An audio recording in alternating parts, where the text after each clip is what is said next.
We're now here at the movement's annual Bible conference, and we want to give a brief review of the business meetings that were held this past week between the leadership of the movement and FFA, the leading ministry in the United States.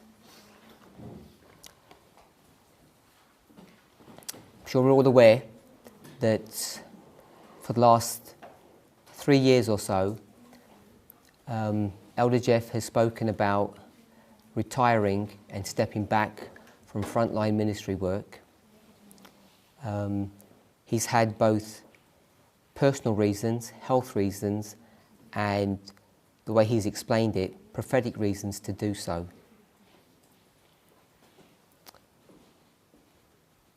His desire to retire has increased over the years. He's resolved to do that, and it really came to a head this spring, around March 2019, where he publicly stated that he would resign and that the leadership of the movement, through the symbol of a mantle based upon the story of Elijah giving the mantle to Elisha, that he would step back and someone else would take essentially a responsibility for leading the movement.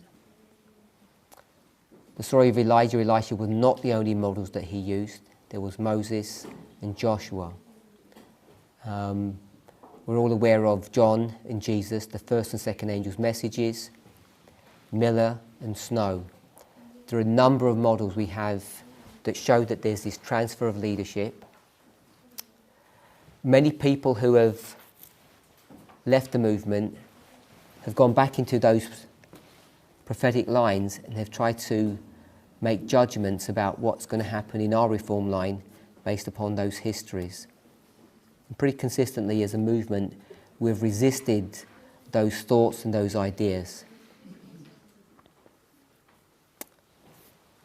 When Elder Jeff chose to retire and transfer responsibility from himself to myself, there's a history behind that. Stretches all the way back to 2016, when the subject of organisation needed to be addressed. It began to be spoken about perhaps a year or so before in presentations.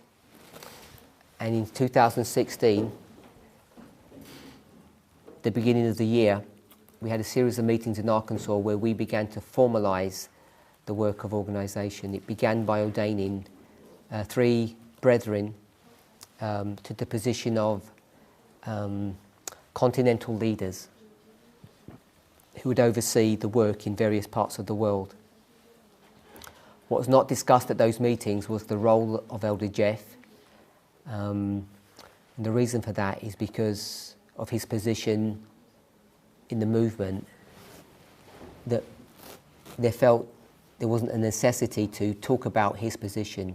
It was assumed that he was still the leader, and it was assumed that he would essentially continue to run or have responsibility for the United States as per the name of his ministry, Future for America. Previous to that, Future for America had started a School of the Prophets, and that had been running for a few years, and that becomes part of this narrative. So if we come back to the spring of this year, he makes this public statement that there's going to be a transfer of leadership from himself to myself. When that decision was made, or that statement was given, there was no communication between himself and me.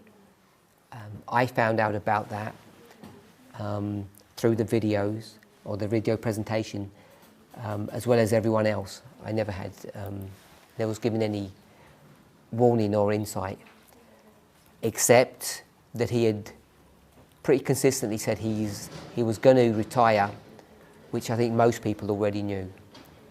So I just want to make that point clear. I was in the midst of a heavy teaching schedule when those announcements were made, so nothing was essentially done about that. Just put it on mute.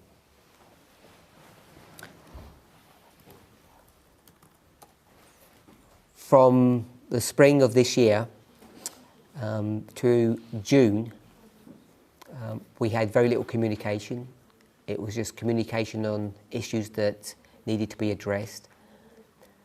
So I was really left blind about what my role would be.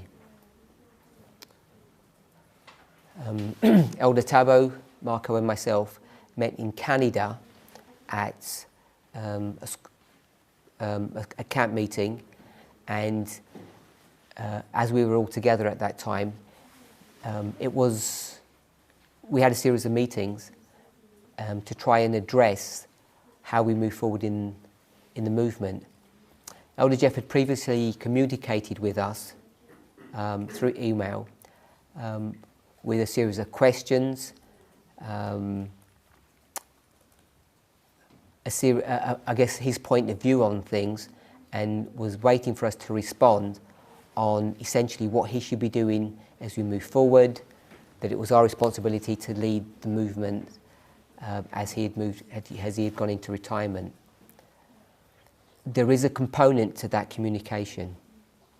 I want to go back to the spring 2019. At the camp meeting in March in Arkansas, did a series of presentations, I think it may have been one or two, that was essentially dealing with the subject half right, half wrong. I'm not even sure the title of the presentation was that, it may have been, but that was the essence of that study. Sister Tessa and myself were in Brazil at the time when we had heard of that study, had analysed it. It became apparent quite quickly the ramifications of what that study meant. So I'll give a brief summary of what that study was. Based upon previous reform lines, particularly the 1888 history and the relationship between Wagner and Butler, who was the General Conference president or the leader of the church, there was a struggle. That struggle was based upon a previous disagreement with Wagner's father. So there'd been a struggle with Wagner's father.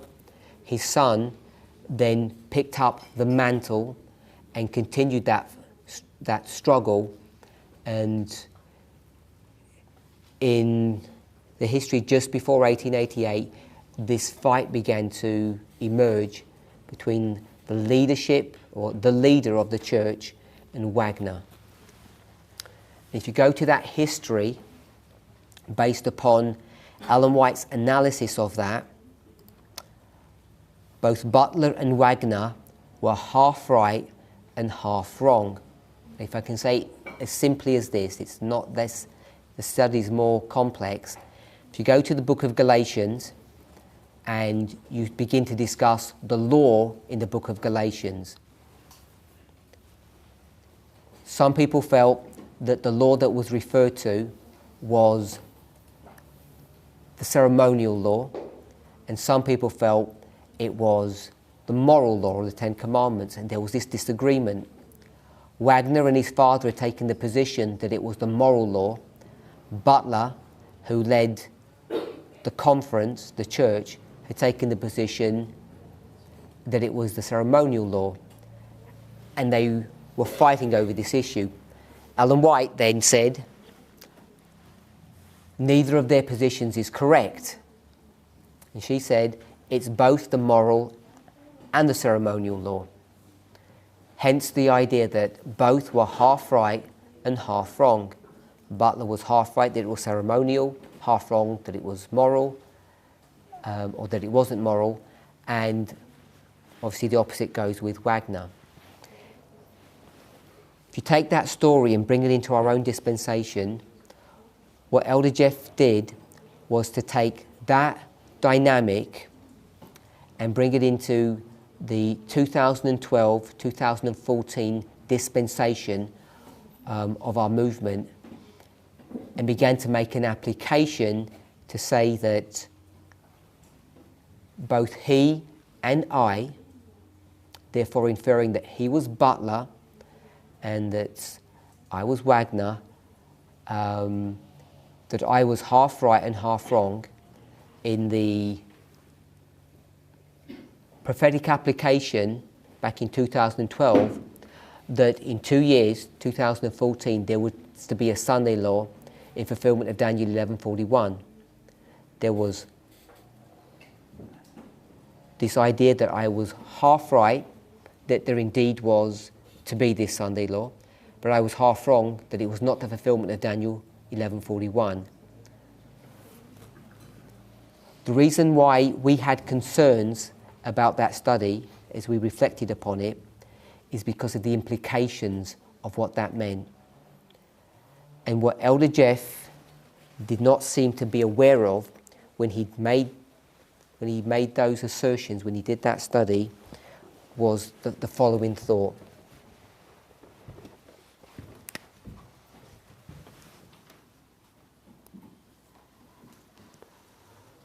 We understand the line of the priest fairly well.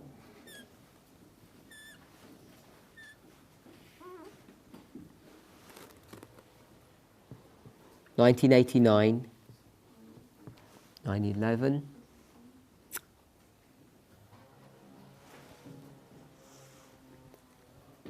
Panium, Raphia, 2014,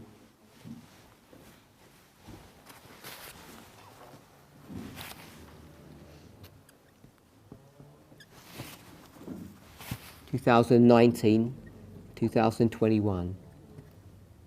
Panium, Raphia, Sunday law, close of probation, second advent. This is the line of the priest as we understand it, and as we've understood it for some time. I think everybody was in agreement with this. I would say long before September, October last year, when the Midnight Cry came into this movement. But this line has been developed since then. We've had a much clearer understanding of how to relate to this line. If you want to refer to what I'm going to say in a moment, please go back to the studies that were done in France this summer. If you want to look at the details of many of the truths that have been presented at camp meetings all through this year, you should go and watch the studies in Brazil and France, particularly because they're class settings and everything is done at a slow, measured pace. The camp meetings themselves are summary positions of what was taught. So when you take this line, we can essentially break the line into 4 parts. So we can take a singular story that can be broken down into 4 segments. And when you do that, each one of those 4 segments actually has a new start. If you go back to the studies that we did at this camp meeting, you'll see that we spoke about this before. So this would be the beginning. I'll put commencement for C. This would be the commencement. So we would have 4 commencements. And that means you can take each one of these dispensations and drop them underneath. You can do line upon line in the history or the line of the priests. That's reasonably well established. I'm not sure how familiar each of us are of how and why we can do this. The reason why this becomes significant is because of the tension of a line of progression and repeat and enlarge. Because if we go into this history, we know that we have 2 dates here, and we have 2 here, and 2 here, and therefore by inference, or upon the testimony of 2, we have 2 waymarks here. So we realise that there are 2 waymarks in each of these histories, and as you run through this progressively, the implications of that are not apparent. Part of the reason why they're not apparent is because we've had a bad habit in our movement of not running a thread or a storyline, a story through our line, which we now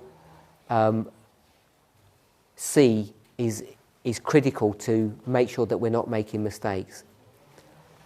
So what we've understood is that this is the time of the end, this is the increase of knowledge, and this is the formalization, and this is a shut door. And once we understand that, everybody's familiar that this was 91, 96. That leads you to the idea that we only had an increase of knowledge at the beginning of our reform line, and then we moved on, which is true. This is the ploughing, the former rain, latter rain, harvest. So there's a sequence. So these waymarks that come after are not these waymarks. However, when you break this line, what you can show really easily is that 9/11 becomes a start. 2014 becomes a start.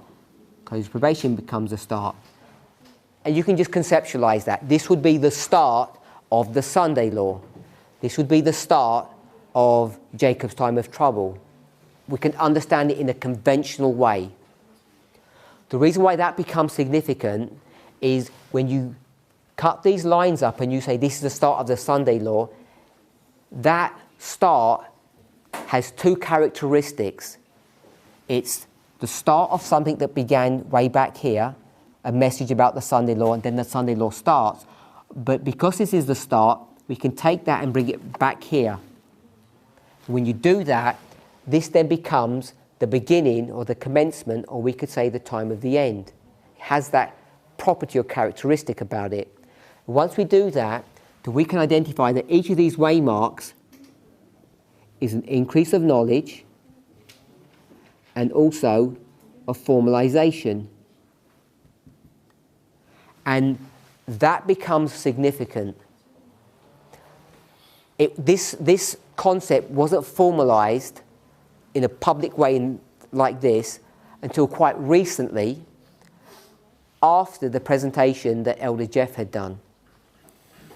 But the idea behind it was already well established. It just wasn't presented in this way. The reason why this becomes significant is because when we look at the characteristic of the formalization, this is the point where you're tested. This is why you've heard Sister Tess say that November the 9th is not our test. The test happens before. If you want to take it in a really simplistic way, which has its own weaknesses, November the 9th is where you receive your certificate for passing your exam, for passing the test, if I could say it that way. It's not saying it's 100% accurate to this idea, but if in a simplistic way, if I was going to say when is your test, the test is not there, that's when you receive the results. The test is before. So if the formalization is the test, if you come back to this history, this becomes 2012, and often people think this is 2005, but this is 2009. Each one of these dispensations has a different test, a different theme. There's an increase of knowledge on one theme, an increase of knowledge on another, and you can go through.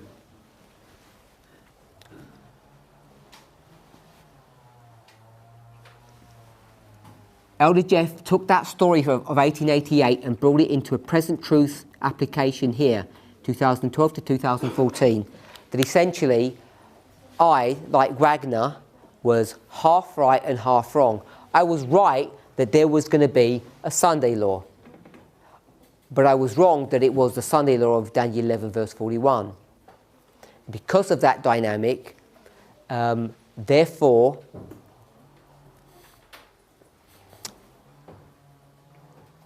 it has an implication of what's going on in the history that we find ourselves. The reason, not the moral reason, the prophetic reason of why that argument is happening is to explain why the leadership has not accepted the message in this history.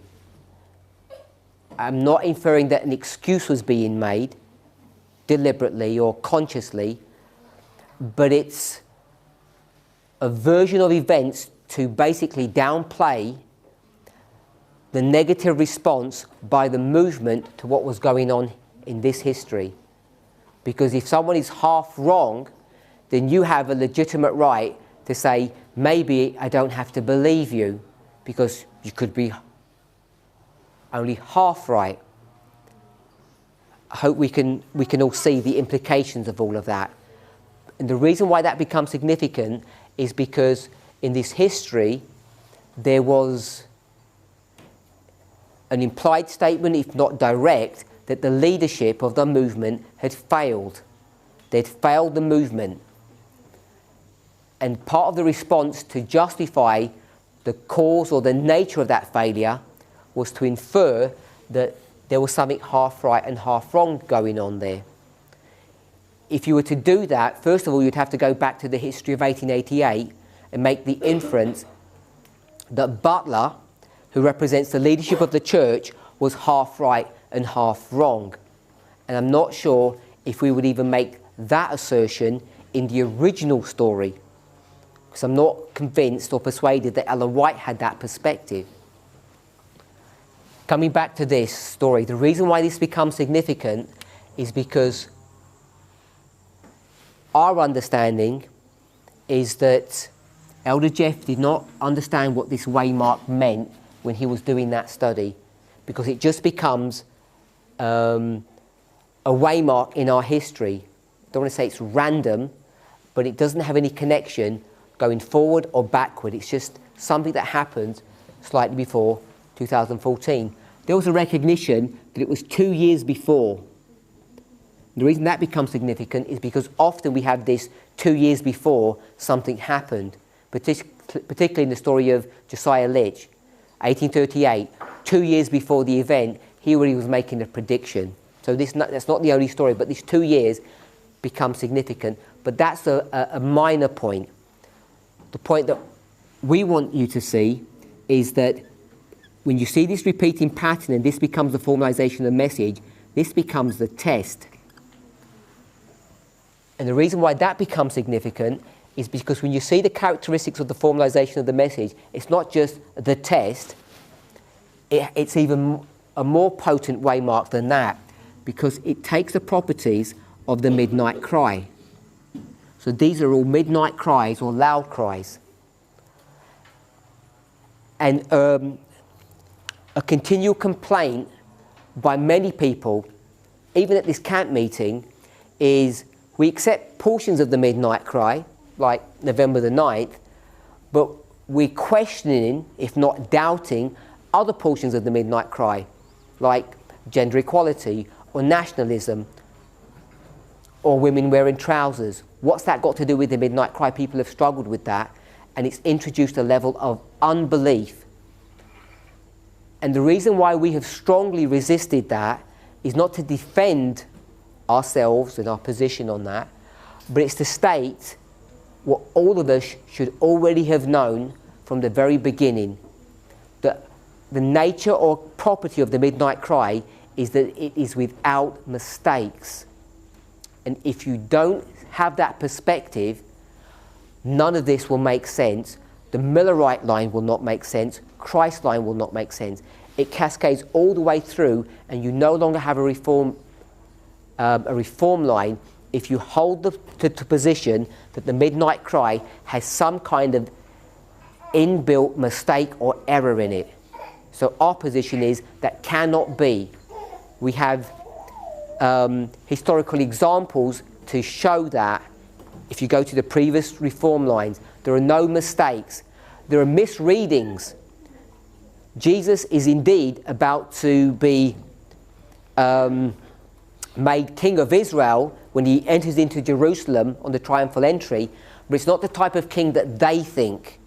It's a different type of a king, and therefore when he gets crucified, it may appear to be a line of failure, but it's in fact a line of success, and there are no mistakes about what Christ is trying to teach in that history. I do want to make a point there that he prophesied, if you do not give the cry, the midnight cry, the loud cry, the stones will do it for you. And we're in that exact scenario, that exact history, in our history, where the triumphal entry is being fulfilled, and we already know, we actually know their names. The stones are crying out. We actually know the names of those stones. That's a separate point. The reason why this becomes significant is if there's a mistake here, which is half right and half wrong in 2012, then we are essentially saying this. In the test of our dispensation, 2018 to 2019, which we know is the midnight cry message, then we either state plainly, we infer, or we suggest that there could be a mistake in our history. And it opens up a huge uncertainty. Now, we're not just trying to plug that uncertainty so that you have confidence. We want to say that it's a prophetic subject, that this waymark has no mistakes to it.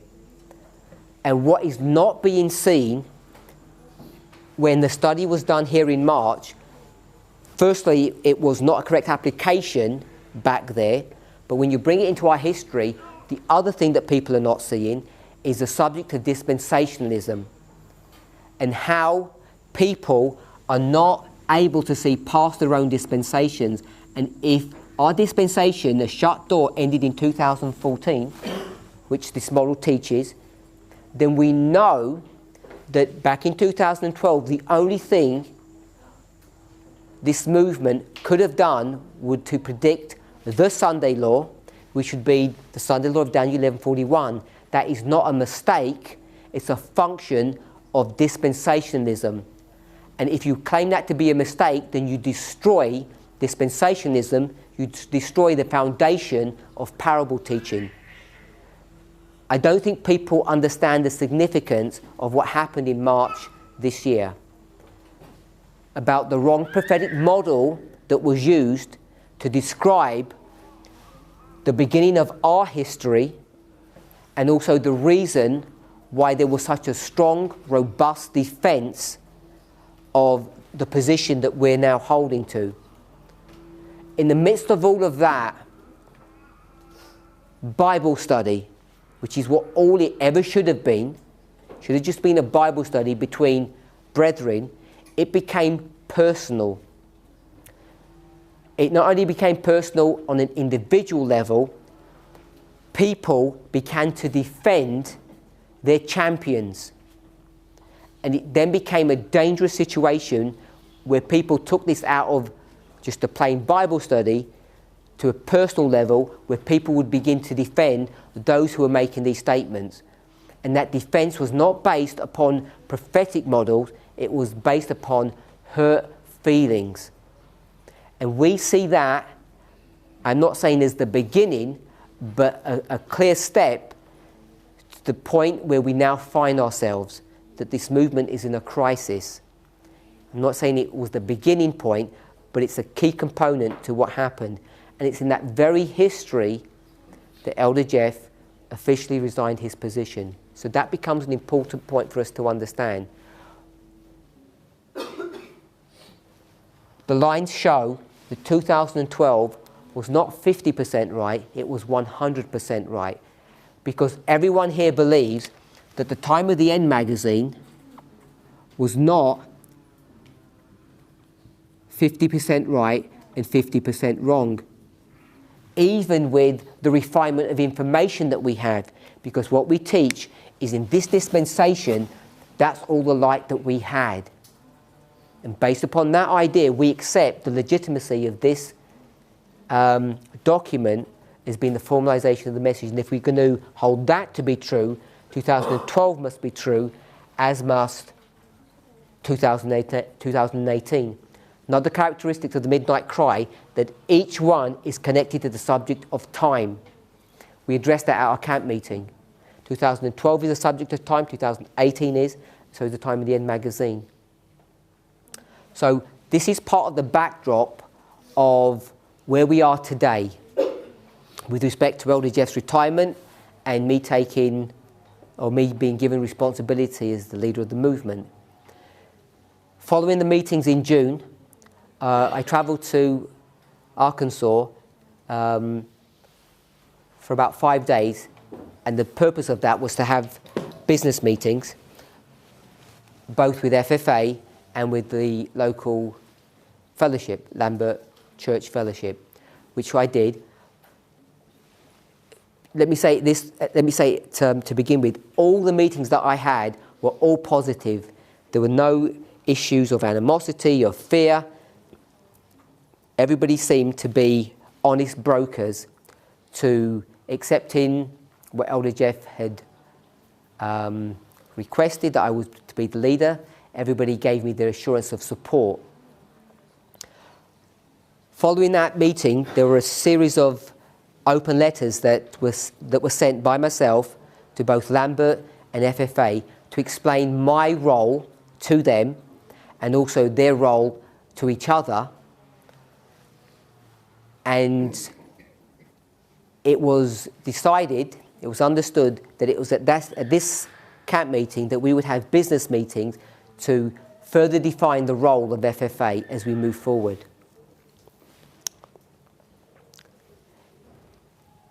In the meeting in June,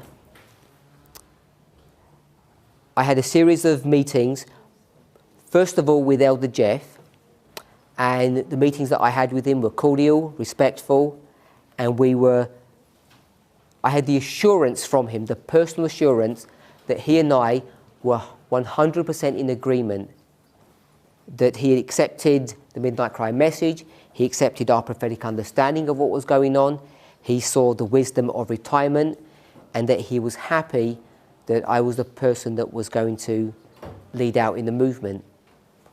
All things that he had essentially either chosen for himself or decided for himself. My meetings with FFA, which was with the 4 workers, the 4 people who either run FFA, the School of the Prophets, the interaction between those 2 ministries is fluid, that they were happy that I was the leader of the movement, and that they would be willing to work in cooperation with me. So there needed to be some clarification in those meetings, which I did, and that leads me on to the next thought. This is a very basic overview of how our movement is organised. There's a continental leader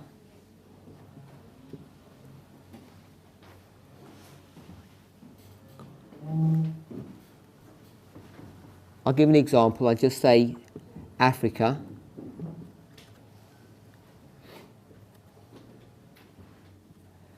And there's a leader there. There are countries, and there is a local ministry and a leader.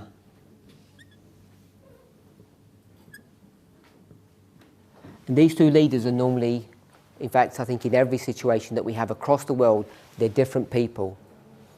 Whether you go to South America, whether you go to Europe, Australasia, or Africa, every single continent has this setup, and these 2 people are different. So I'll put leader 1, leader 2. For Africa, this is Elder Tabo. For South America, this is Elder Marco. For Europe, this was me. This structure was set up in 2016. It's been functioning for the last 3 years, I believe successfully. But no attention was paid to how things work in the United States. So I'm going to put the USA here, North America as a continent. And the leader here was Elder Jeff. And then when it came to the local ministry, things began to be different because the leader here was Elder Jeff. This is a very simplistic model. It's more nuanced than that. It's slightly more complicated. And so straight away you can see that the person is the same and they're different. And from my understanding, the conversations that I've had, this has introduced confusion in North America, and more than confusion, it's actually crippled the way in which the movement operates in that continent, because there are not clear levels of responsibility of who's doing what. Accountability gets thrown out the window because this ministry is accountable to nobody, because the person that are accountable is the person themselves. Whereas in any other part of the world field, any country, it's always accountable to someone above them. As I say, this is not, this is an oversimplistic view of how our movement operates, but it's suffice to make the point. FFA has been split since around, I think, 2013, around 6 or 7 years, that kind of time period, between the School of the Prophets and what we would call Future for America. And Sister Bronwyn has essentially been running the School of the Prophets, but she also functions as one of the main administrators for FFA. So her position is fluid, but she's essentially the leader of this part of their ministry. She works in close relationship with Elder Jeff. This is nothing new. This is well understood by those who work there, who live in the area, and by those who have asked, who have any interaction with them. Everything's fine.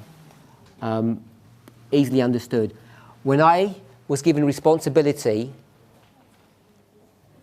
for the work across the world field that Elder Jeff had, people did not understand, I think, that he would retire from this position and also from this position. So he was the leader of the world, across the worldwide, which would be Elder Jeff. And then I was given responsibility. And if I put the USA here,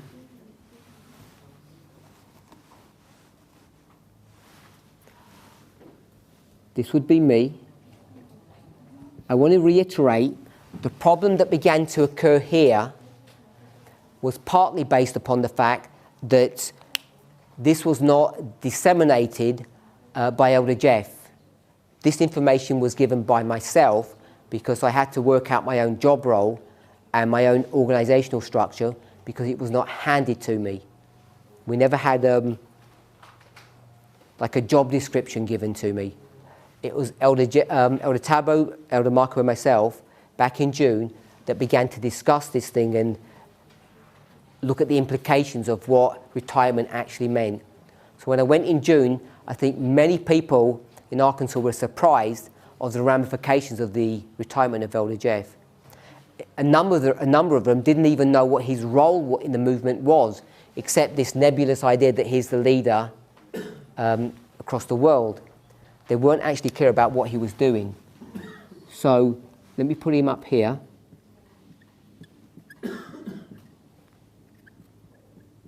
And I'll put myself up here.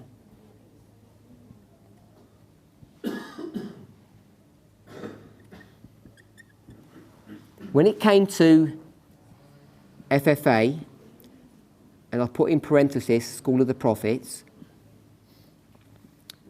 at those meetings, what I requested was that Sister Bronwyn would be the president of the ministry. Elder Jeff had left.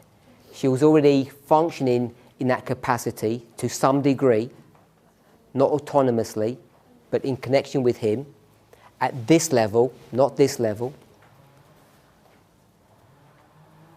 And essentially she was told that she would be the leader of these two ministries. So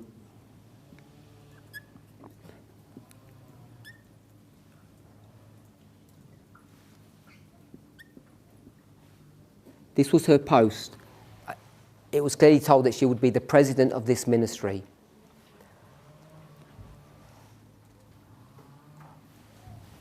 It was clear that I was the head or the leader in the USA, in addition to my role as leader of the worldwide movement.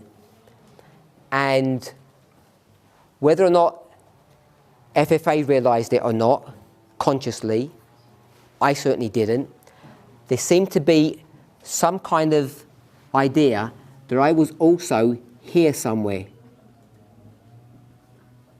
as some kind of local leader for FFA School of the Prophets. And this is where problems began to arise at this camp meeting, not before, because no discussion was had on this relationship. So I'm going to put a line through here, because I never had that role, because I'm basing it upon a model that looks like this: a local leader and then a continental leader. But I think in her mind, or even perhaps FFA's mind in general, they thought that there was this relationship here, and there never was. We recognise that there's a dilemma here, and if I want to use the phrase a legacy issue. There was a legacy issue about this, because this is not a healthy way to operate. And I already tried to put into place plans, although I didn't do that in June, I haven't really done that now, about how to disengage myself from direct responsibility of the USA, because it's not a healthy relationship, because you have no accountability. At the moment, it's there, but it's not going to be a permanent thing. It should not be, because you just have no accountability from the very top of the movement to what this ministry is doing. And it's not a healthy way to run an organisation. Anybody who's in a who works for a company knows that this is not a healthy way to operate. In fact, not only is it not a healthy way to operate in a business organisation, we all know the counsel that Jethro, Moses' father-in-law, gave to him, that he says, you will burn out if you do this, this and this. It's a model that's not in agreement with God's plan of organisation. And he counselled him to break up the structure and have different people in these three levels. Ellen White's commentary on that is that when his advice was taken, it was nothing but good advice. In fact, it was ordained by God, or led by God, or God was in agreement with that. So we know that this model is not a divine model. It's a model that Moses had, and that he had to correct following counsel, which he did. This model is based upon the concept or idea that Jethro has. It may be imperfect, but it follows that plan. It doesn't go from the thousands to the hundreds it doesn't go all the way down at multiple levels, but the principle is there. That's what I want us to see. This principle is not there. So when I took over responsibility for the worldwide movement, I want to put in place a model based upon Jethro's model, a model that we already have. But there's already some kind of miscommunication at this level, which surfaces here at this camp meeting. In addition to that, in June, in agreement with the setup that it's always been, I wanted to have clearly defined roles here about how this relationship would work. It's not new. We're already in negotiation with other ministries to try to do the same. And what we want to see is that there would be a person here, leader one, whether that's a board or an individual, but we have someone here, and there would be FFA and School of the Prophets. A word that we're using increasingly now is the word autonomy. What that means, if you're not familiar with that, is to delegate. We want work to be delegated, to be cascaded down. Again, this is following the model, the biblical model, as I've discussed a few moments ago. So these two parts of this ministry should be autonomous from each other, and they should have their own scope of work, and they should be free to do that based upon the direction that the leader gives. We've discussed this subject of communication. There should be upward communication and then downward communication. It may seem unwieldy when we talk about it, but in practice, it actually works really easily. It's a fluid relationship, and if it's built upon a relationship of trust, it often just takes a conversation or a small written communication. It's relatively straightforward. So we saw all of this as not being painful moves for anyone. It was refinement of what had already been established. When these thoughts and ideas began to be shared with the board of FFA, not the legal board, but the working board, initially the idea was accepted back in June, when it was just a high-level idea. From June to July, there began to be concerns that I was not directly made aware of by the president of this ministry, that there was things that there were concerns. So we come to this CAP meeting, we begin to have business meetings to flesh out or to define what this structure would look like, putting names to various job functions. And in that discussion, there was a breakdown of communication between the leadership of this movement, the four elders, and FFA here at this ministry. I use FFA to represent both of those entities as a singular thought. If I could do it this way, I want to call this FFA, and I want to take this out, and I want to call it ministry, to give the idea that what this role, the expectation is to minister to the needs of the flock over the jurisdiction or the territory that they have. So this ministry is to minister to the flock in the United States. The purpose of this entity is to run a school, a training school, and they should be separate and distinct. It's been that way for a number of years, but because of this relationship, it's really been quite fluid. It's not been well defined who should be doing what. So we want to have this kind of a model. In this, trying to set up this model to try and put people in these various places, there was a breakdown in communication. We know that we're in a transition period. We know that we can't have everything well defined and picture perfect, but we wanted to get agreement that this is the way we should go. We're having the same issues in other ministries, and part of the reality of what's going on, you can see here. Even though I know this is wrong, I've accepted that that is a real life problem that we will work with, that I will have these two hats, and we will move forward until I can extricate myself from this role and just retain this position. Everybody can see that. So I acknowledge that you can have a person at two positions, but not like this, when this is a permanent this is a permanent way of doing it. It was not a temporary thought. It had a permanency to it. This one I'm acknowledging from the beginning that this should not happen. So when we came to this discussion, we were happy as the leaders that the person who was leader one here could be the person who was here or the person who was here. So they essentially would have two hats. This would be or. This person could be this one and this one could be this one. It's not the ideal. You'd really want 3 people at a minimum, but if there's only a few people to work with, as a temporary position, we could essentially have person 1, and person 2. I hope we can see that. But I want to emphasize that this should be a temporary, transitional structure, because you really need to have 3 people.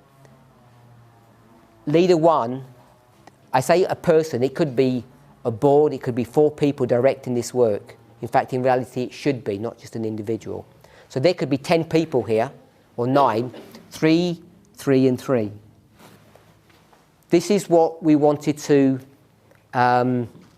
move forward with across the world field, whether it's Africa, United States, Europe. We've had a breakdown in relationship here to the degree that the leaders of FFA here have actually left the camp, have not participated in the conference, and have withdrawn from participating in the work of the movement. So this is a brief overview of our understanding of how the organisation of this movement should be operating, what it should look like. If you're a local ministry leader, then you just take this model and you bring it into your own setting. So again, this is an example of what a local ministry would look like if they have a school and if they're involved in ministry work. They should certainly be doing this. Not everyone is operating a school, but if you are, there should be clear and distinct responsibilities and channels of communication and channels of responsibility.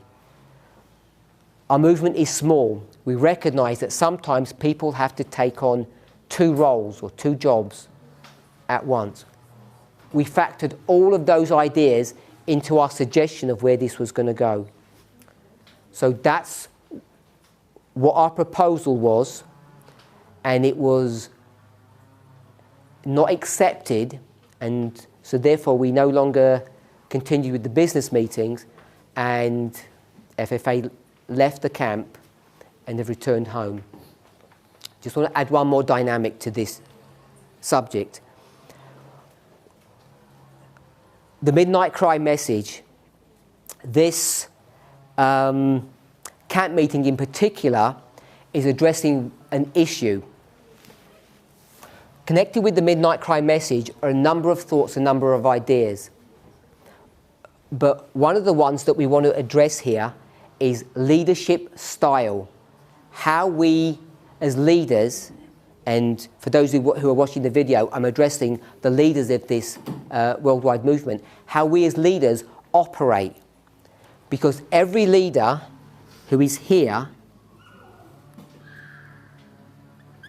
has someone to answer to above and someone to minister to below. All of us find ourselves in this position, whether this was God and an elder below you, or a parent. In every situation, you will always find yourself in this kind of scenario.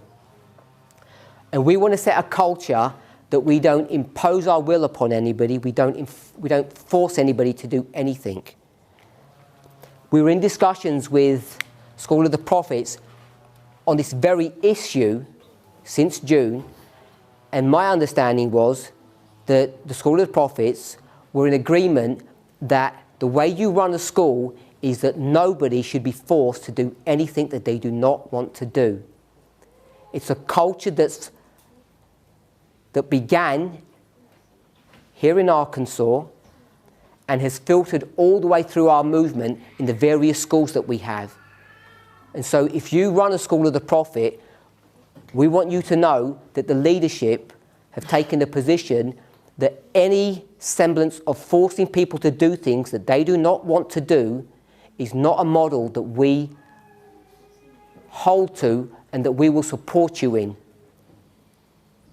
So we want to set the tone correct, that entrance into God's kingdom cannot be based upon a principle of force. If people, I want to say foolishly, respond by saying, what do you do with children? There's a biblical response. When we were children, we behaved as children. But when we grew up to be adults, we should behave like adults. And these schools are not for children. They're not correction facilities for delinquent people. They're training schools for prophets. And if you go back to the Old Testament, the people that were selected to go to these schools were people who were earmarked to be prophets for God. And if that's the case, we should set a culture that's appropriate to that class of people.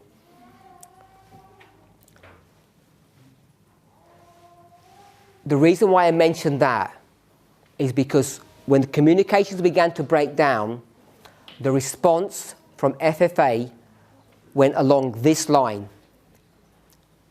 In parenthesis, we don't agree with your position. They do not agree with the leadership position. But because you are the leadership, we will obey you. Obey without question, but we don't agree. If you see the dynamic. Now that ethos, that principle has been running in almost every ministry that I've interacted with across the world field. This ministry is not the only one that's guilty. It is guilty of this, but it's not the only one. If you go to a school or a ministry where you force your students to do things they do not want to do, it's un-Christian, because we're not supposed to treat adults like children. And because of this issue, this point that we want to drive home from the very beginning of this camp meeting as we move forward with the concept of equality, is that we will no longer operate in this fashion.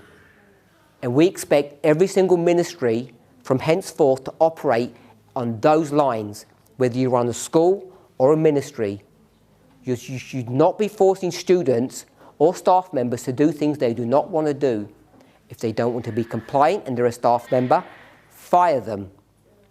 Terminate their position.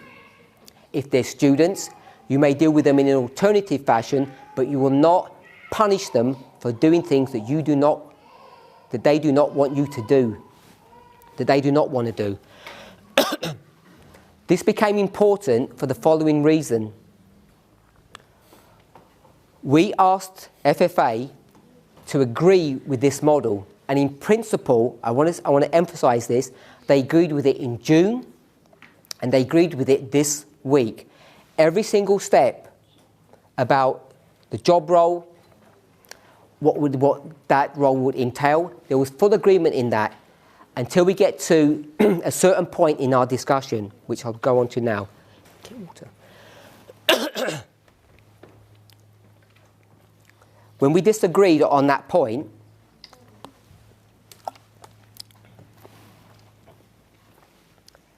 an impasse, or there was a block in communication, and their position was, we don't agree with what you say,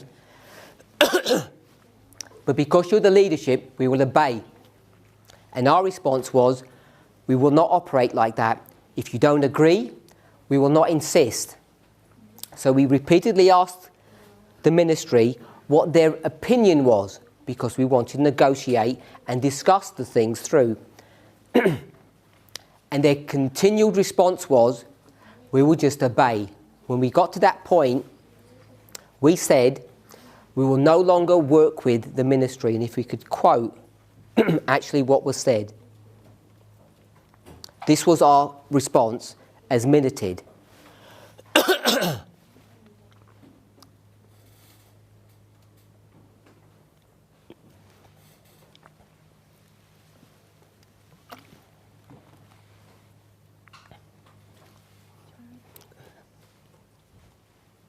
Quoting Elder Parminder. Turn on your mic. Testing. Quoting Elder Parminder. I'm going to close the meeting now. I am not prepared to lead out in a ministry with these kinds of conditions and this kind of relationship. FFA is free to do what it wants. So, essentially what I said in that statement was that if we cannot work on a basis of mutual respect, of discussion and agreed outcomes, we would not the meeting would stop and we would go no further. I would not work with the ministry on the basis that they would do what I tell them to do, what we would tell them to do, obey without question. We will not operate on those lines. There seemed to be an understanding on their part that what that meant was I was resigning from this position, that I was going to cut loose from being the leader of FFA, and if I was going to not be the leader of FFA, they took the position that they would no longer work with us. And that produced a cascade of effects, which I'll mention in a moment. But I want us to understand what that statement meant. I was never this person, ever. I never intimated it. It was never brought up. It was clear 2 months ago that Sister Bronwyn was the president. And everybody knows what a president is. If in FFA's mind, they thought that she was a puppet president and I was the real one, I never gave them, I never intimated that. I don't know why they would ever have thought that. So that statement meant the following. This person here, because this ministry is not willing to work on the way that this person says, which is free and open communication and agreed outcomes, then the ministry was free to do what it wanted and I would no longer work with them. This position, as you all can realise, is a position of responsibility, is not only dealing with one ministry or one school. There are other places in the United States that I have work to do with. And so if I'm not going to work with this individual ministry, it doesn't mean I'm not going to work with other ministries. They took this to mean the following.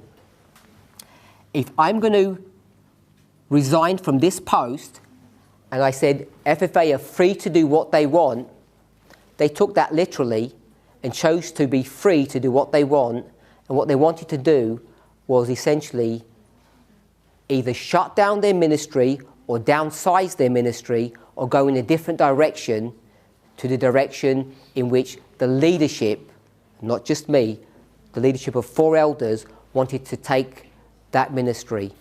And I want to reiterate that the direction in which we wanted to head, the details of it, like this should be a school that has a proper culture, this should be taking care of the flock in the United States, they all agreed with that structure.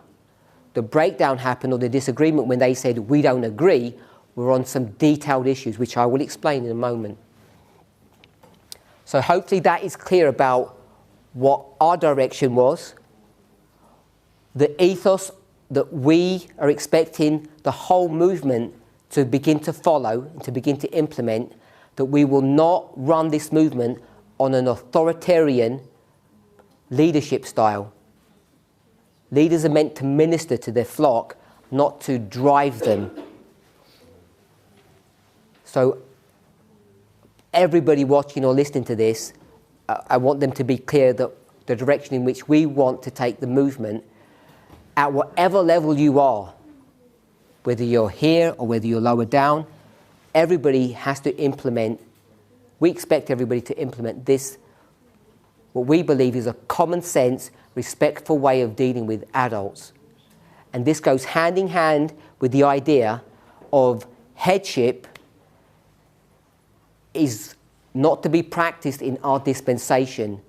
We should have equality on race, on lines of nationalism, and on lines of gender, and on lines of leaderships where people deal with each other respectfully, and we do not force or impose our will upon people.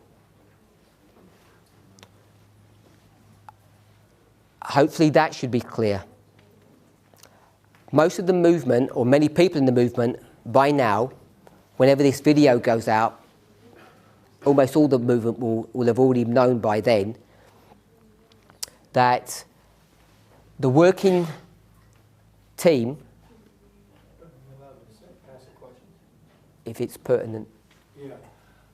I don't recall in the meeting that you were speaking of here that it was mentioned that we will not allow the thought portray that we will not allow individuals to be forced to do what they don't want to do.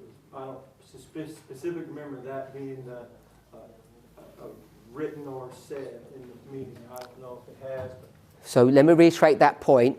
When we spoke about the ethos or the culture of the School of the Prophets, if students come, they would not be punished for non-compliance.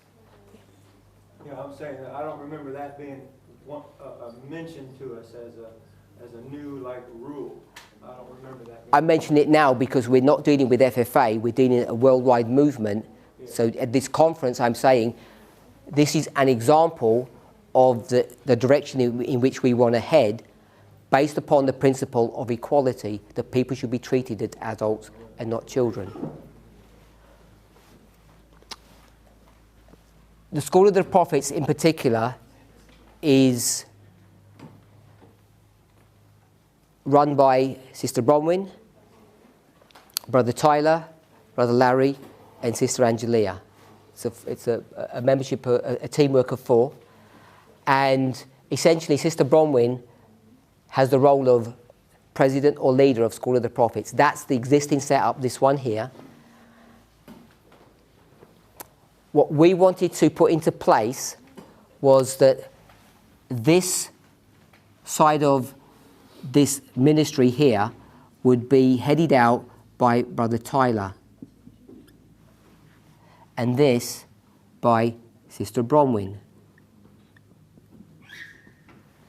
So she would have 2 roles. Sister Bronwyn would be here, and as I say, we already recognise that this problem was back here. The sticking point came about the role of Brother Tyler and the level of autonomy or responsibility that he would have taking charge of this work. And that's where the problem arose. Initially, it then escalated beyond that. But that's where the problem began.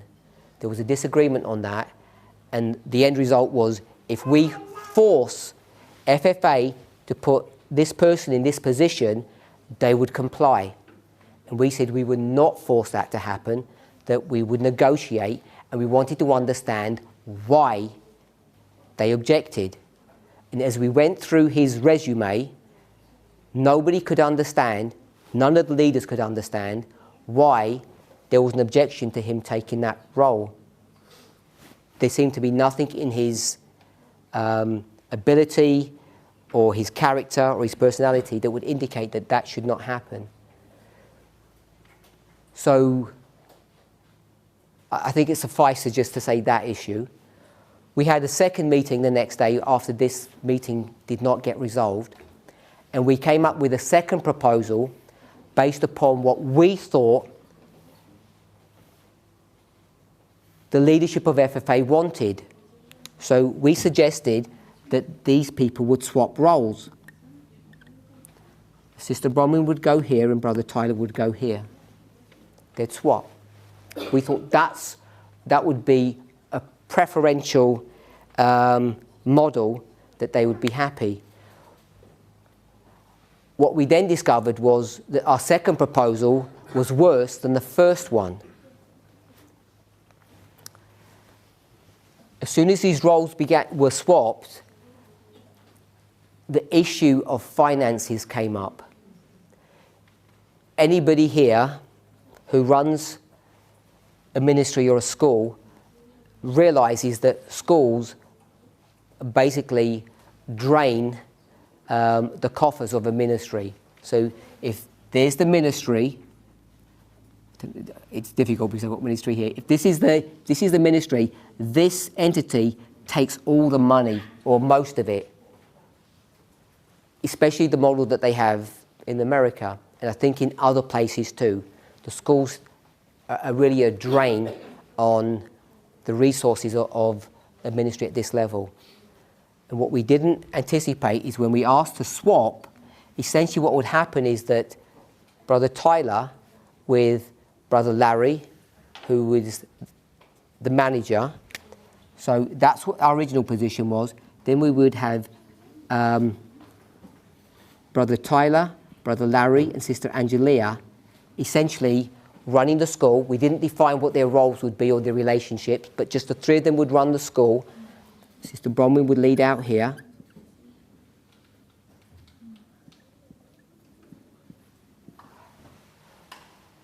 We know that a school takes all the money, but what we didn't anticipate what the objection would be. And so then it became an issue of who actually manages the vast resources of this ministry. Our understanding is that it would be all managed at this level here, but these people would have autonomy on how to spend their budget, how to run a school. My understanding is, and there are people nodding here, that that's how any business works. If you have a company, you have a division. The division is given a yearly or normally yearly budget, and they are free to spend as they wish, as long as it's within the terms and conditions or the ethos of the company. They don't do crazy things. If it's a phone company, the division doesn't start producing televisions. They just produce phones. As long as they're working within their remit, they have autonomy of self-governance. And that became the point where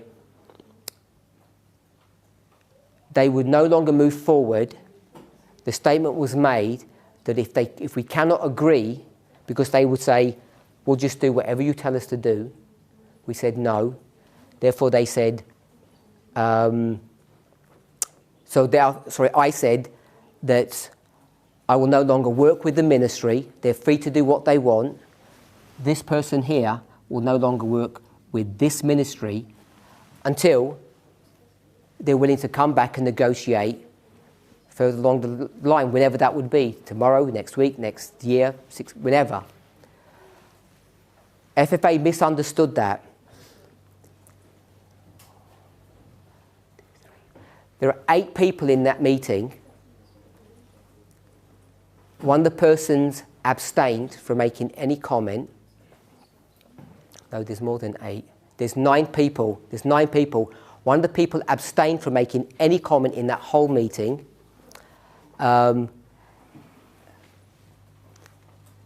Sister Bronwyn was one of those 9. Her understanding was that I had washed my hands of FFA, I had left them, and they were now free to do what they want, which means I had resigned from this position. She took that as a sign that I had reneged upon my commitment to serve in the capacity of a leader. When she heard that statement, she then said that in that case, she was going to essentially shut down the ministry. When she took that position, the remaining 7 people, 4 elders and 3 workers, her co-workers, all were asked what their understanding of what that statement meant, and no one agreed with her position. The position that she took, no one agreed with that. And after some conversation, she ended up by saying this last statement, which again was minuted.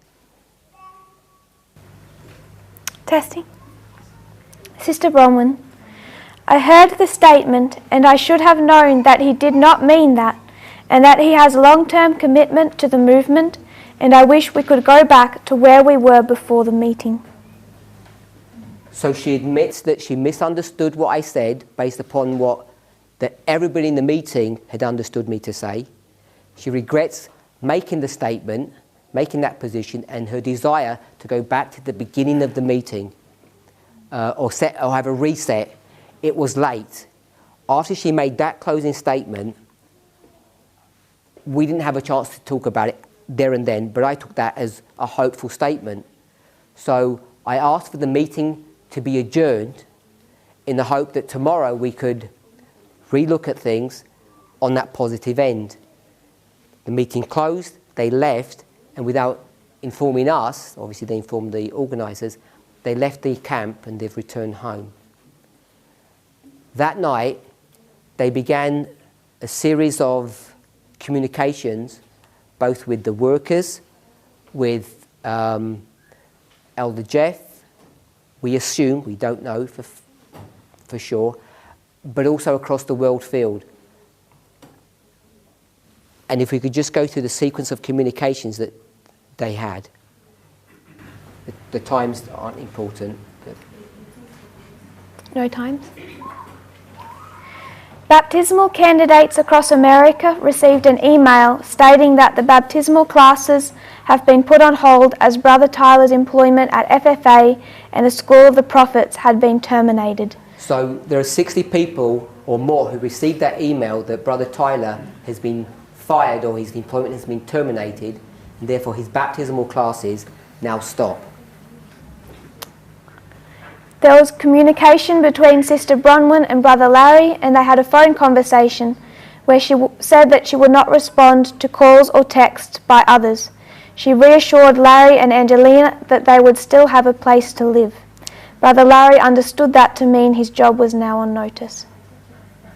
I, and I assume others, tried to reach out to her that evening to say there was a disagreement. We would ask that she would come back to the camp meeting where her duty lay and we would resolve the issue.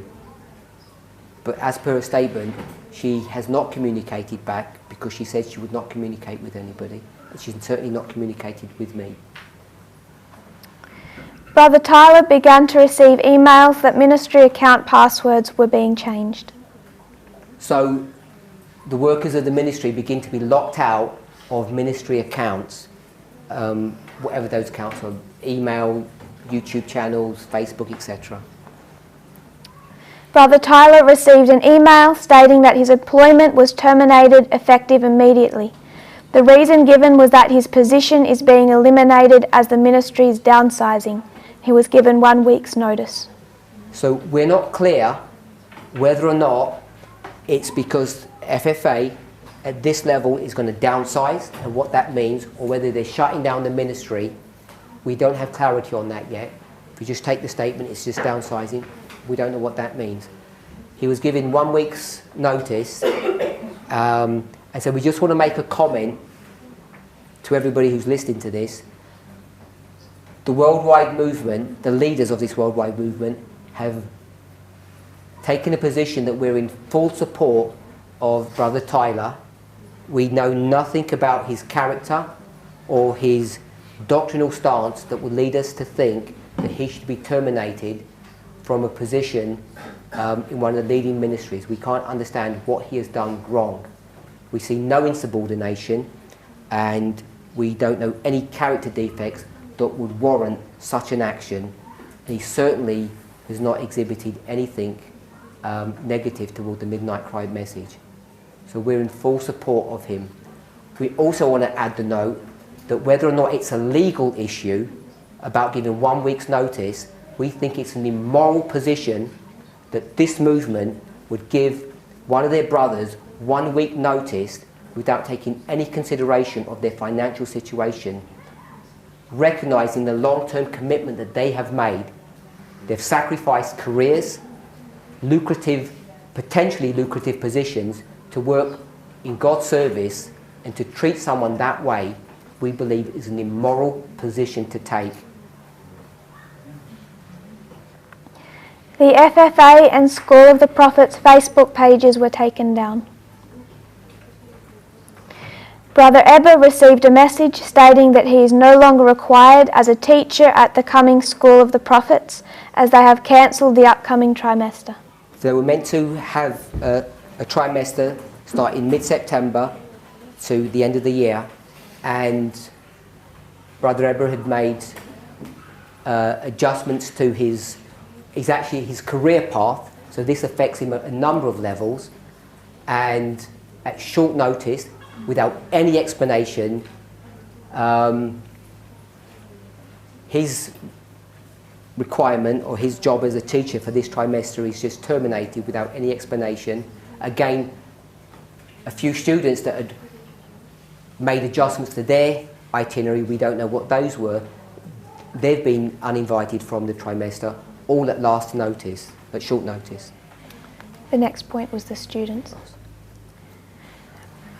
One brother received an email, he was a student, stating that those at FFA and the School of the Prophets appreciated his willingness to join them at the ministry, and that they regretted to inform him that they had cancelled the upcoming trimester and that he needed to make other living arrangements.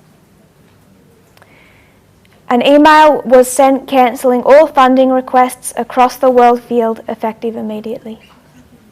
Everyone knows in this movement that through God's providence, FFA have been richly rewarded in the area of money, and they have voluntarily taken the position that they would help support the work across the world field. This issue became a matter of contention in the meeting, but I just want to highlight the point that up until the point when the School of the Prophets was first born is the point where FFA began to receive substantial amounts of financial support around 2012, 2013. Up to that moment, our understanding is that they did not have a large operating budget. They were given seed money to start the school, substantial amount of seed money, and from that moment onwards, they have received large donations, we believe, through the providence of God, which has created this school. Many people have either seen pictures of the school or have been there. Many of you have been there, and we've seen that this school is a testament to God's providence and how he has led this movement. They have received financial support way beyond the needs and requirements of the school, way beyond the requirements and needs of the ministry in the United States. And they, of their own volition, because of their own perspective of what has happened, they have decided to take the position to support the work across the world field. As of this date, which was I think 2 days ago now, all funding requests have been stopped. All commitments to fund certain projects, we understand to have been stopped. That's all. So we're currently in a place where communication between the leaders of the movement and FFA ministry have now broken down. The ministry leader, Sister Bronwyn, has returned home, and the leaders of the movement have, the following day after the meeting, wrote a 7-page communication to Elder Jeff explaining our position, explaining our perspective, and asking to essentially intercede in this matter so that we could have reconciliation, so that we could draw back our brethren, and that we could move forward. We haven't had a response to that communication. Elder Tabo has been in communication with Elder Jeff. I don't know the details of that communication, they're private of course, but some things that we do know is that he's unwilling to meet with myself, unwilling to meet with Sister Tess, but he's willing to meet with Elder Tabo and I believe Elder Marco. The date... So can you confirm that? Did you believe Marco? I don't know if he was known. It's September the 4th today. The plan is that Brother Tabo will have meetings with Elder Jeff on Friday, September the 6th in Arkansas, face to face. Elder Tabo is travelling there tomorrow to try to resolve this issue. We all, of course, hope that there would be a positive move, a positive response on Elder Jeff's part to try to bring reconciliation to this matter. We're not sure what the future looks like. However, we have concerns about the way things are headed, both on a personal level and on a prophetic level. It's a concern that Elder Jeff has refused to communicate with me.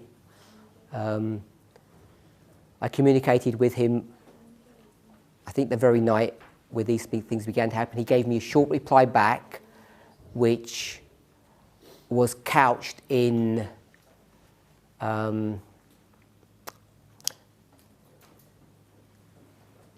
cryptic language. It wasn't clear what his position was, at least to me, neither to the other elders with whom I shared that information. And since then, he's refused to acknowledge any or respond to any of my communications. And I've tried to communicate with him a number of times. As I said, Sister Bronwyn has not communicated back. They have not responded back to our letter to him. Elder Jeff has not responded to that. So we see troubling signs about what's happening. We're aware that our understanding is that they're beginning to, or they're preparing to make a response to our position. So we expect a response from Elder Jeff in the near future. And of course we don't know what that response will be, but from the little that we do know, it appears that response may well be negative. Our understanding when we first approached this conference was that we saw this as an interpersonal issue, that Elder Jeff was in complete agreement with the Midnight Cry message. He said that repeatedly, and we believe that he may well be. The problem is the Midnight Cry message is broader and wider and deeper than many people have anticipated. And one of the issues which we will develop in the next study is the issue of not only leaderships but leadership styles, how we go about leading people. And we already see that FFA are failing that test just by the events of the past few days.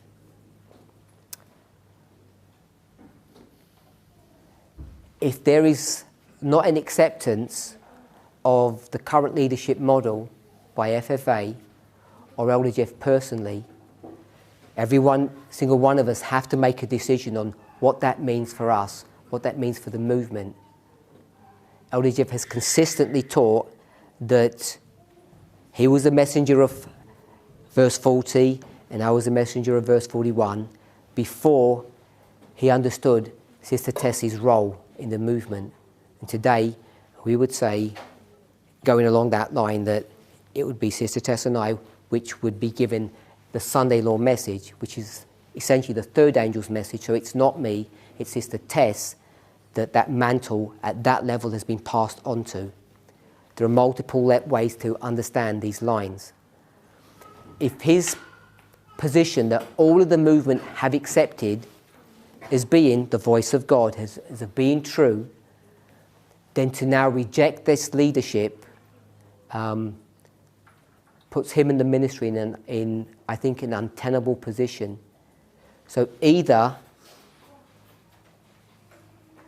he has to resolve this interpersonal difference, or he has to develop a prophetic line that says what he previously taught, what we are currently doing is incorrect, and that his prophetic narrative is the true one. We don't know if he will do that, but if he does, then it will be up to every single individual here to discern which prophetic model they're going to accept. If it ends up being just an issue of interpersonal problems, we hope that's resolvable. Elder Tabo is going there with our complete support and backing. He does not have a script. We don't know what the dynamics of that discussion will be, but he has our full support to do whatever he feels is necessary when he's there to try to reconcile this issue. If Elder Jeff begins to take a prophetic response to what's happening. He begins to build a prophetic argument about what's happening, and it would be centered around how you structure, not ministries per se, but how you structure authority and control in the movement. If he builds a model based upon that, then each and every one of you has to decide whether that prophetic model that he would bring forth is, obviously it will be different to our model, and which one would be correct. We've laboured for the past 12 months to show the methodology behind our movement, our message. We believe that it has integrity. Every single challenge that has been brought to us has been answered in a robust and strong fashion, and I don't know anyone in the movement who is openly stating that the Midnight Cry message has any error in it today. People may have difficulty with gender equality, but nobody is resisting that. We had 220 people at this conference, and we ordained a woman as not only an elder, but the leader of this movement, and there was not one single voice of objection. And this camp meeting had all the leaders of all the ministries across the world filled, barring Africa for logistical reasons, and there was no objection. So we know that just from those few thoughts that this movement is accepting the Midnight Cry message. They accept the methodology that undergirds it. If that's the case, we need to ask ourselves, how can there be another prophetic model that wars against our present position?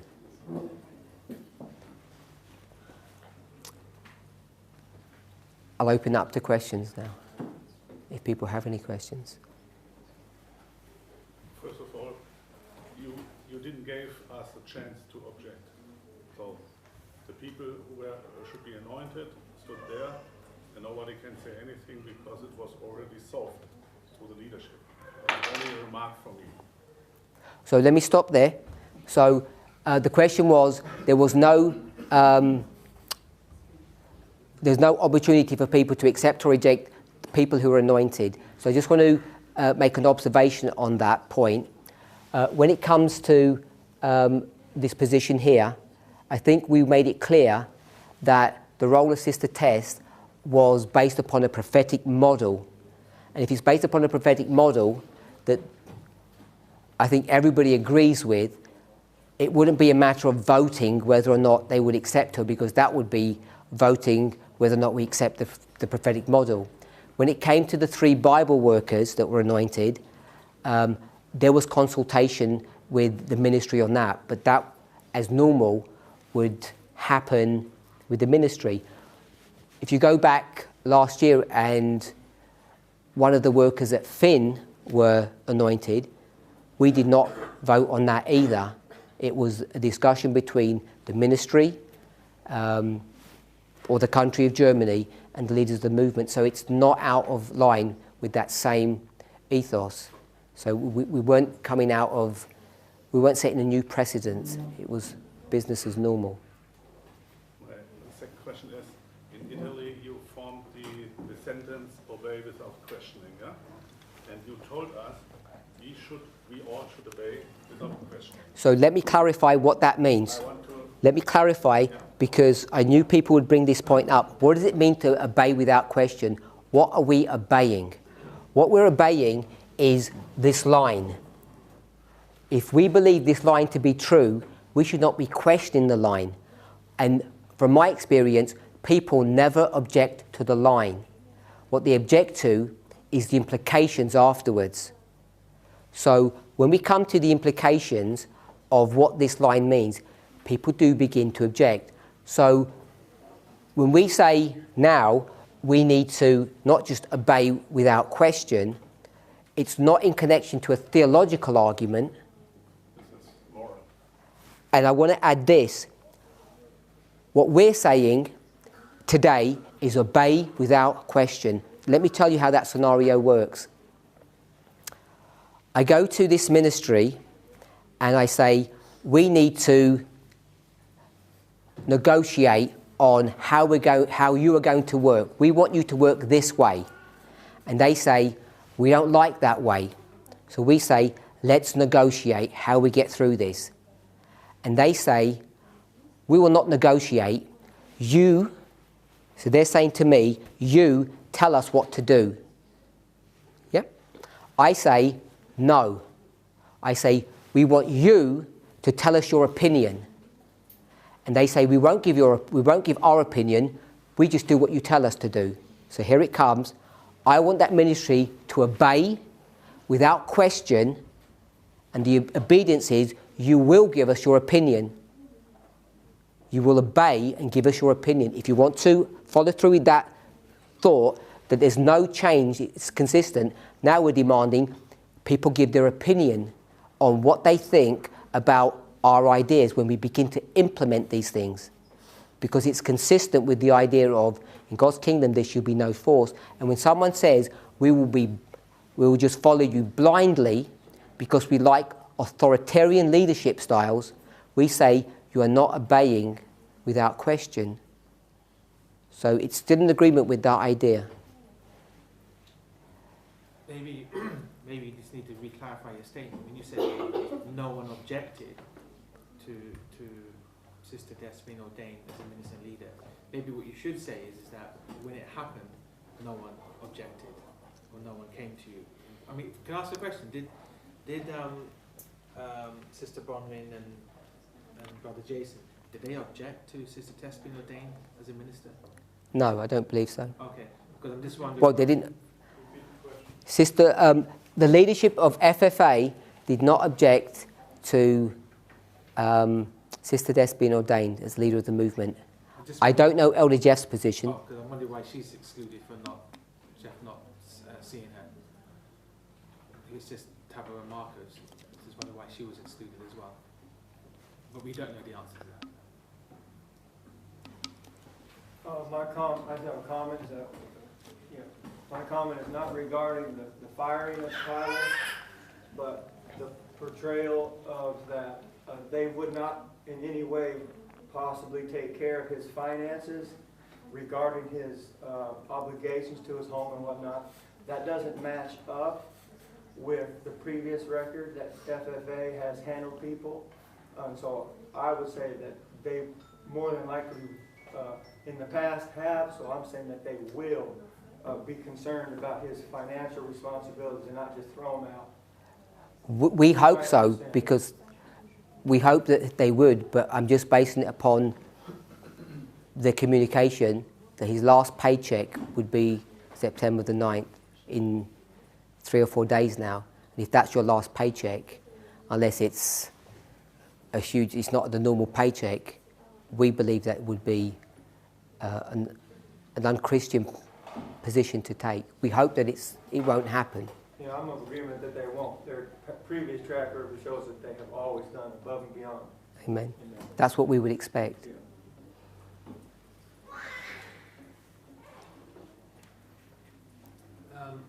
Would like to comment the line. You said that the time of the N magazine was 100% correct in '96. Yet today we say it's not 100% correct. Jeff, in contrast, says it was 50% correct and 50% wrong at that time. In regards to our standing today. So yeah. So I think it's essentially just saying the very same thing. Because, for example, if somebody gets into the message today and you give him a time of the End magazine, he's not up to date perhaps with the message, so for him the time of the End magazine today would be 100% correct also. So let me clarify this point.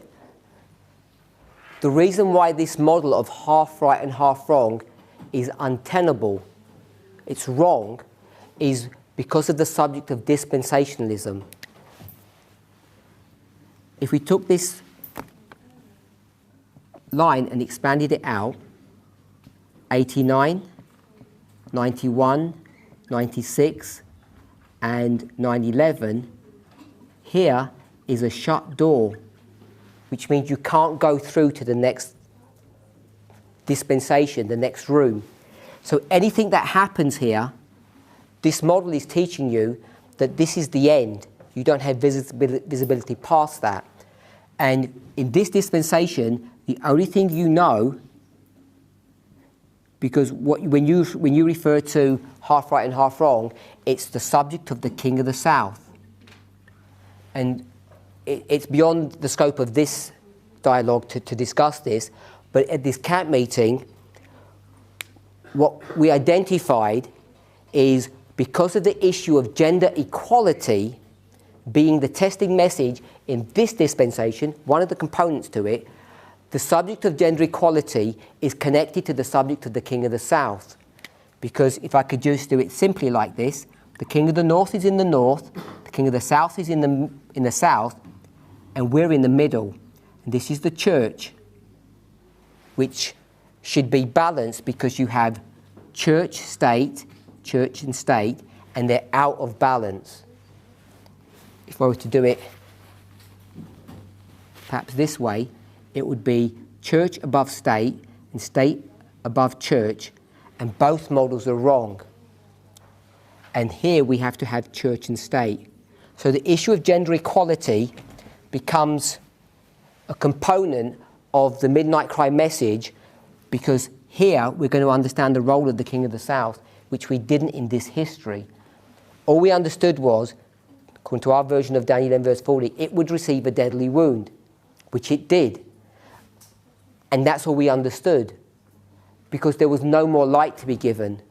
So when the light comes, the reason that we have further light on the King of the South is because of all of these issues.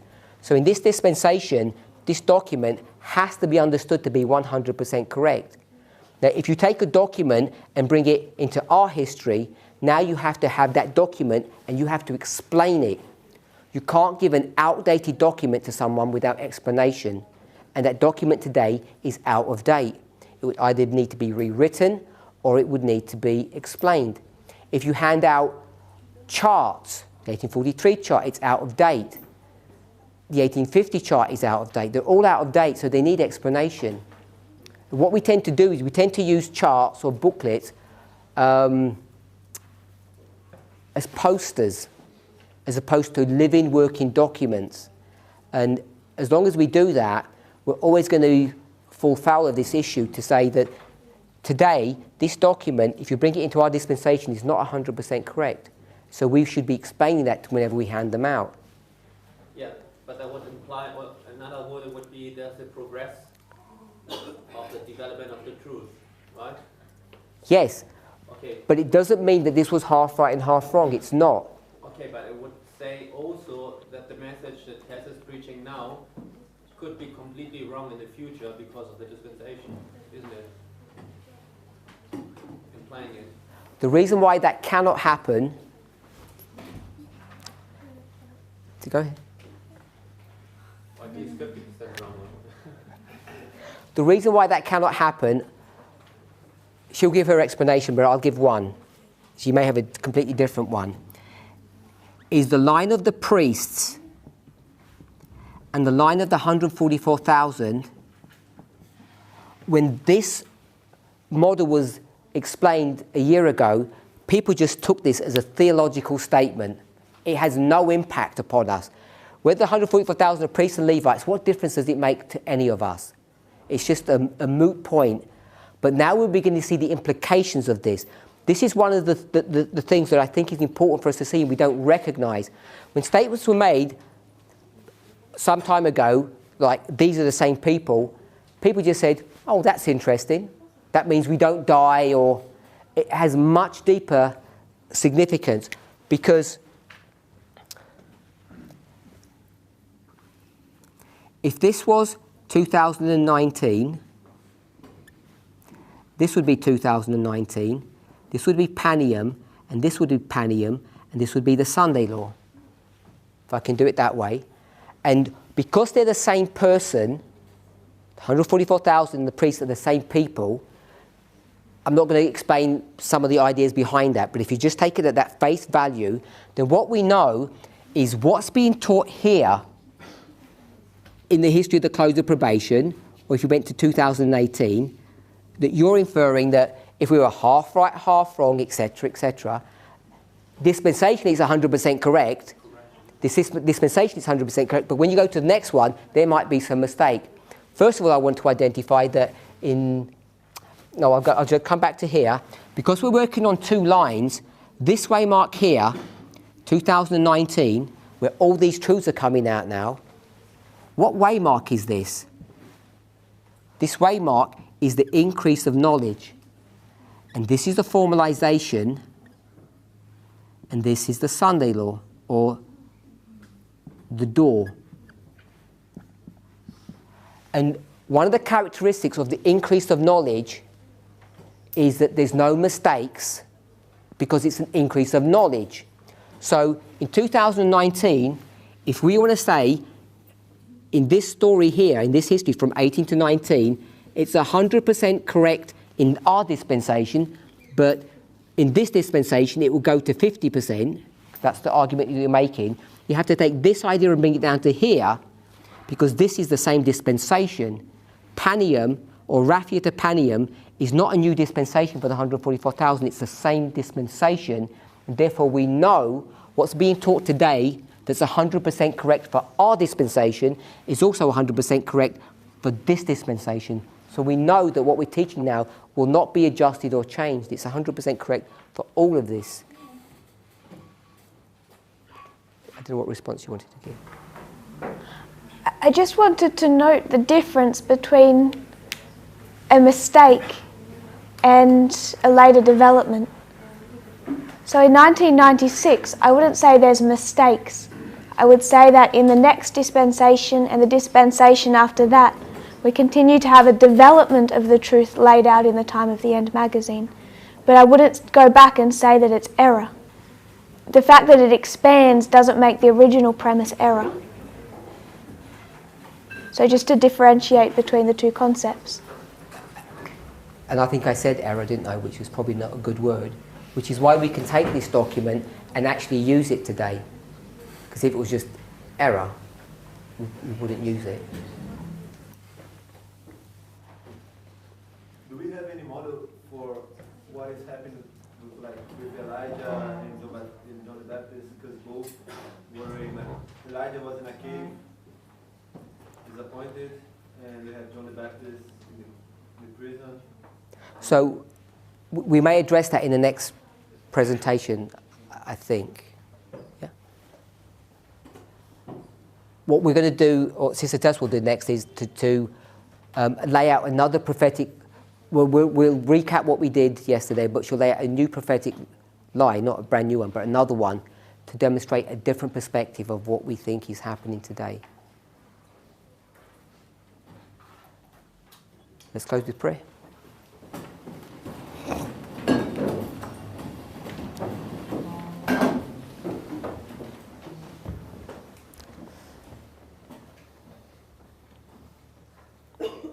Heavenly Father, we thank you for your goodness and mercy. We want to ask and pray for a blessing upon us.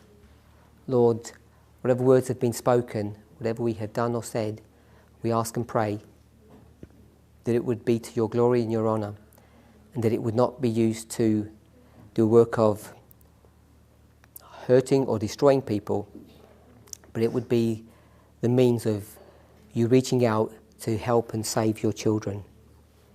For all those people involved in this controversy, however directly or indirectly, we pray that you would be with them and bless them. We ask these things in the name of Jesus. Amen.